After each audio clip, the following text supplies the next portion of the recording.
Hello, good morning to everyone. So we are going to go with the good quality data. That's the topic for today. So how we defined quality data. So overview of the topic, we are going to look about why quality in data science matters to us, and data quality measures matrices that we use to say that this is a good or bad quality data, and data quality problems, and achieving the data quality with good quality data management, some tools we use, and some of the common problems of data missing data and mechanism, and what are the on hand. So all we know that big data is basically on four things: three things on volume, variety, and velocity. But veracity is also very important, because veracity in some textbook they said data in doubt means is uncertainty due to some inconsistency in data, some kind of fluctuations in data, or some data are not complete. We have blank cells or some ambiguities like double meanings. So there are so many issues that makes the data in doubt. And others says the fourth one is the value of data, right?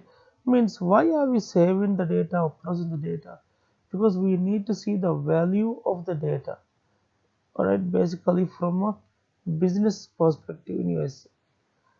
So in your assignment also, whatever the data set you have selected, I want you to show some business insights, and what are the revenues that we can generate and opportunities we can generate from the value of a good quality data.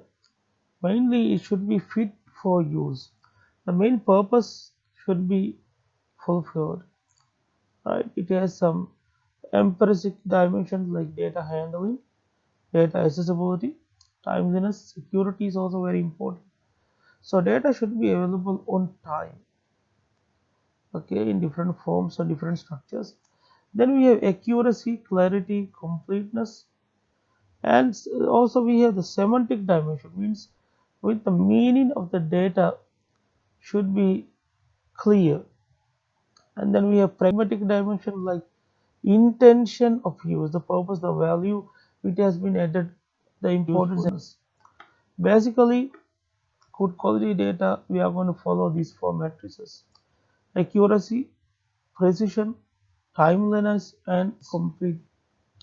Accuracy means the degree of correspondence of a data item to the real world. So today how we do things, and in the digital world how we align things, that rely on the accuracy, and measured by a confidence intervals like accurate to within 1 degree. Then we have precision, the level of detail at which the data is captured, like whole numbers of Celsius. We have to be very clear, very precise. Like if it is integers, how many integers? If it's multiples of 5, so we have to be very, very, especially in the date also.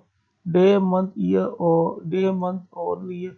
Like it's very important that we have to be very, very clear, very precise. Then comes the timeliness. Timeliness means it has to be temporary applicable, like for once a day or like that timeliness. Then up to dateness, it has to be updated to the current date. And completeness, the availability of sufficient contextual information that the data is not liable to be misinterpreted, and the notions of context, sufficiency, and interpretations are highly situated. So why good quality data matters to us? So one of the largest and biggest problem of data is the tendency to errors of snowball. It means users entry errors are there, redundancy or duplicate errors are there, data corrupted errors are there. All of these will affect the value of data. So without proper data management, even minor errors can actually lose the integrity or the value of data.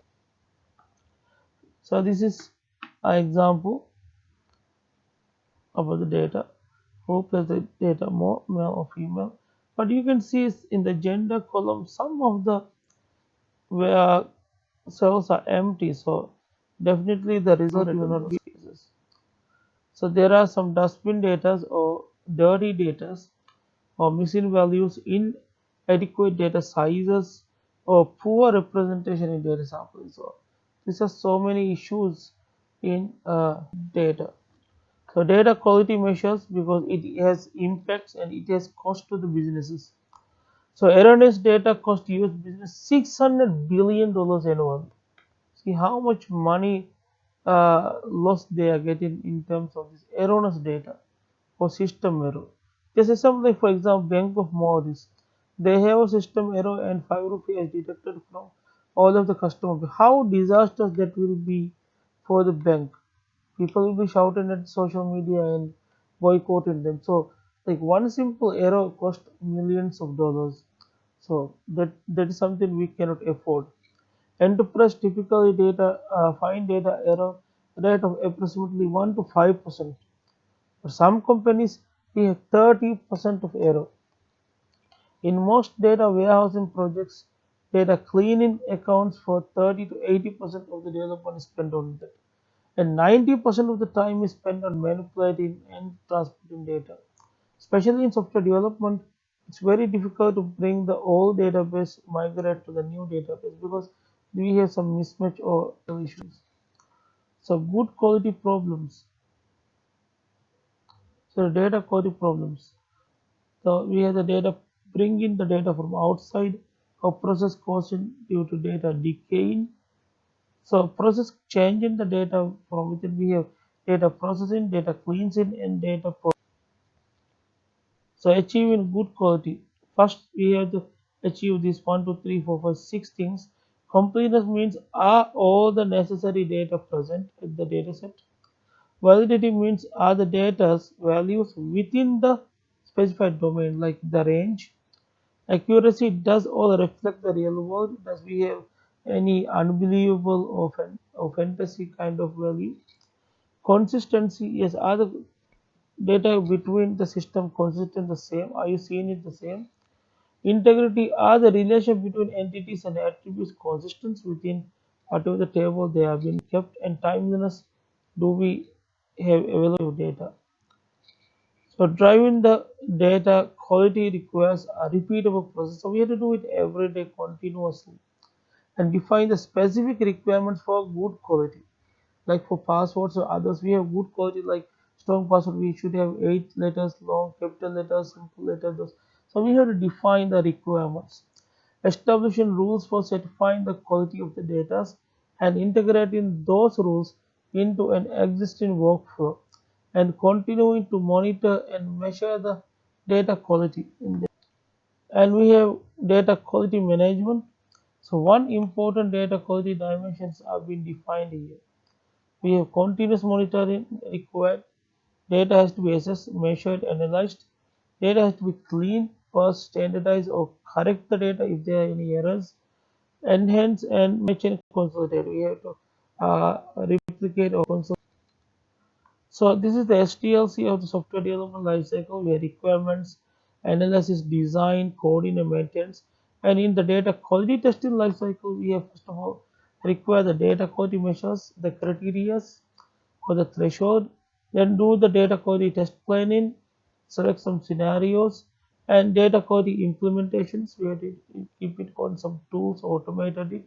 So we should have like defect tracking also. If we have any range issues, it should show us alerts, notifications, and data quality matrices and continuous as we require. So missing data is a problem that nearly has all standards or statistical methods for presume complete information has to be there. So if they're missing with any value, the output will be also wrong. So relatively few absent observations on some variables can dramatically shrink the sample size. So as a result, the precision of confidence intervals is harmed, statistical power has been weakened, and parameter estimates will be biased. Mostly the missing data will cause the problem of limitation in. So some mechanisms also I'll be going through. One is the missing completely at random. It's called MCAR.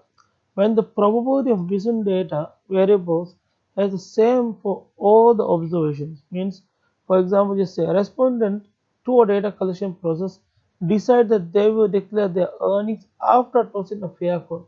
So if they tell, they write like that. So we have this randomly completely missing randomly on those values.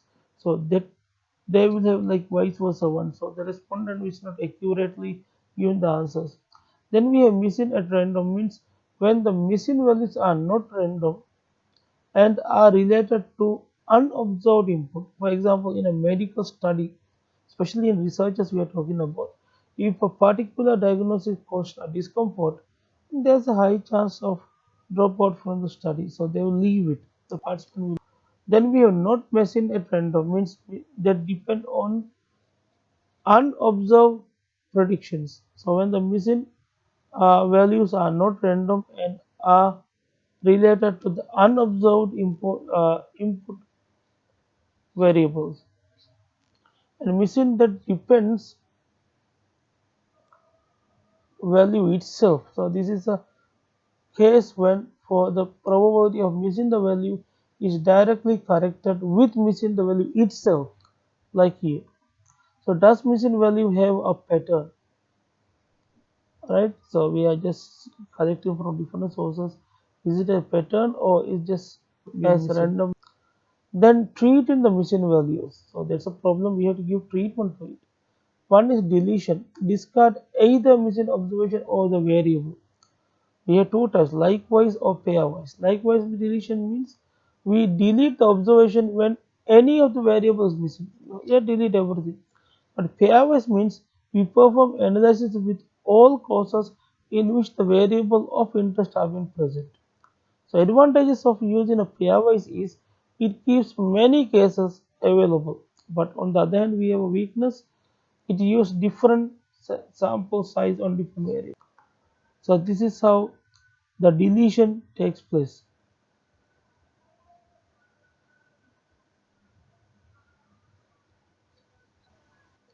So treat missing values, we have imputation or replacement. We have to replace the values. So substitute each missing value for a reasonable guess. We have to guess and we have to do it. There are some mathematical one like mean, mode, median, imputation also. So they will just calculate the average or mean and they'll just put in the missing value the mean values. Then we have generalized imputation or similar case imputation. That's also things that we treat in the missing values. So imputation replacement means that actually replacing the missing values with the calculated one.